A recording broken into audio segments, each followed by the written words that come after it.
የጀግንነታቸው መለኪያ ደግሞ የገደሉትን ወንድ ብልት ሰልበው አድርቀው ግንባራቸው ላይ ማሰር ነበረባቸው። መሐመድ ሐሰን ጽሑፍ ላይ የተመለከክ እንደሆነ ምን አይነት ወንጀል ይሰራ እንደነበረ በኦሮሞዎቹ ሰበር መረጃ ሊባል የሚችል ነው። አብዛኛው የኢትዮጵያ ፖለቲከኞች፣ የሚዲያ ባለቤቶችና አክቲቪስቶች የሚያፍኑት የገዳ ስርዓት አሰቃቂነት፣ ነገዳ ጥፊነትና ጨፍጫፊነት ዶክተር ዮናስ ብሩ አውጥቶ እንደ ብቅል አሰጣው። ምንድነው? ገዳ ሁለት አውታሮች አሉት ወይንም ደግሞ ሁለት ፒላሮች አሉ። እነዚህ ሁለት አውታሮች ምንድናቸው? የመጀመሪያው ዴሞክራቲክ ፊቸሩ ነው። ሆነስትሊ ስፒኪንግ በ16ኛው ክፍለ ዘመን ጊዜ የኦሮሞ የገዳ የዴሞክራቲክ ሲስተም ቬሪ ሶፊስቲኬትድ ትራዲሽናል ፒስፉል የሆነ አሁን ማድረግ ያቃተን ኢትዮጵያ ውስጥ አሁን የማድረግ የማንችለው ፒስፉል የሆነ ፓወር ትራንስፈር ነበር ኤቭሪ 8 years።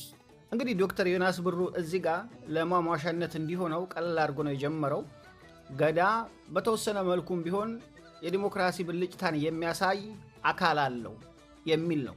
እውነቱን ነው። ችግሩ ከገዳ ነገዳ ጥፊነት፣ ተስፋፊነትና አረማዊነት ጋር ሲታይ የገዳ የዲሞክራሲ ብልጭታው ጋን ውስጥ እንደተቀመጠ ኩራዝ መሆኑ ነው። ገዳ የዲሞክራሲ ብልጭታ ያሳያል የተባለው በአንድ ጉዳይ ብቻ ነው። እሱም አባ ቦኩ አንድ የኦሮሞ ጎሳ ወይም መላው ኦሮሞን ወክሎ በስልጣን ላይ የሚቀመጠው አባ ቦኩ ከ8 ዓመት በላይ በስልጣን መቆየት አይችልም። በዚህ የተነሳ ብቻ ነው። ገዳ የዲሞክራሲ ሲስተም ነው፣ ገረመሌ ነው። የዛሬ 500 ዓመት ኢትዮጵያ በዲሞክራሲ ትተዳደር ነበር፣ ቅብጥርሶ ምናምን የሚል የደናቁራን ሲበስብ ሲያደነቁረን የሚውለው። በነገራችን ላይ የሰውዬ ማን ነው? የኦነጎች ማውዝ ፒስ ነው። ስሙ ማን ነው? ስታሊን ገብረስላሴ። ስታሊን ገብረስላሴ እንዴት አብሮ ይሄዳል? ስታሊን ገብረ ከይሲ ያስኬዳል። ስታሊን ማን እንደሆነ ታውቃላችሁ? በ1917 በራሽያ አገር አብዮት ከፈነዳ በኋላ የንጉሱ ስርዓት ተገርስሶ ሌኒን ነው የመጣው። ከሌኒን ቀጥሎ የመጣው ማን ነው? ጆሴፍ ስታሊን። ከ40 እስከ 60 ሚሊዮን ህዝብ የጨፈጨፈ ነው። የዚህ ወዲ ጭንጋፍ ስም ከዚህ ጨፍጫፊ ስም የተወሰደ። ስለዚህ የትግሬ ሰዎች ስሙን ቀይሩለት። ሐለፎም ገብረ ስላሴ ያስኬዳል፣ አሊያም ደግሞ ስታሊን ገብረ ከይሲ። አንድም የአጭበርባሪነት ስራ የሚሰራው በሚዲያ ላይ ይሄ ወራዳ ነው። ወደ ዶክተር ዮናስ ብሩ እንመለስ። እዚህ ጋር ዶክተር ዮናስ ብሩ የሚነግረን ብዙ በኢትዮጵያ ሚዲያ የማይነገረው ብዙ የኢትዮጵያ ሚዲያ ባለቤቶች፣ የፖለቲካ ኢሊቶች፣ አክቲቪስቶች የሚያፍኑትን ጨለምተኛውን አረማዊውን የገዳ ክፍል ነው። ኦሮሞን ከዛች ቦረና ከምትባለው አንድ ትንሽ ቦታ ሰፍቶ አሁን ትልቁን የኢትዮጵያ መሬት የያዘ ኃይል እንዲሆን ያበቃው ነው። እዚህ ጋር ዶክተር ዮናስ ብሩ ወረራ ማለታቸው ነው።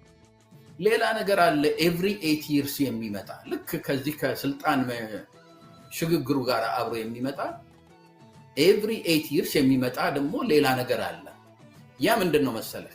ልክ አሁን የመጀመሪያ አባገዳዎች ሲመረጡ አዲስ ፍሬሽ ሆኖ ሲመረጡ የሚያደርጉት ምንድነው? ለሚቀጥለው 8ኛ ዓመት የኛ ተራ ደርሶ ስንወርድ የሚመጡትን ልጆች እንደገና ደግሞ መመልመል ይጀምራሉ። መሪዎቹን ማለት ነው። መኮትኮት ይጀምራል።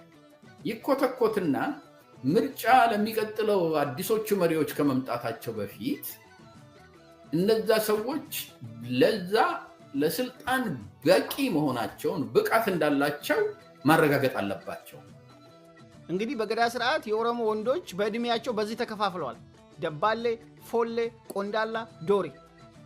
ስለዚህ አባቦኩ ወይም በሉባ የስልጣን ዘመን ላይ ያለው ከመውረዱ በፊት ምናልባትም 4 ዓመታት አካባቢ ሲቀረው ዶሪ የተባለውን መመልመል ይጀምራል። እንዴት ነው የሚመለመለው?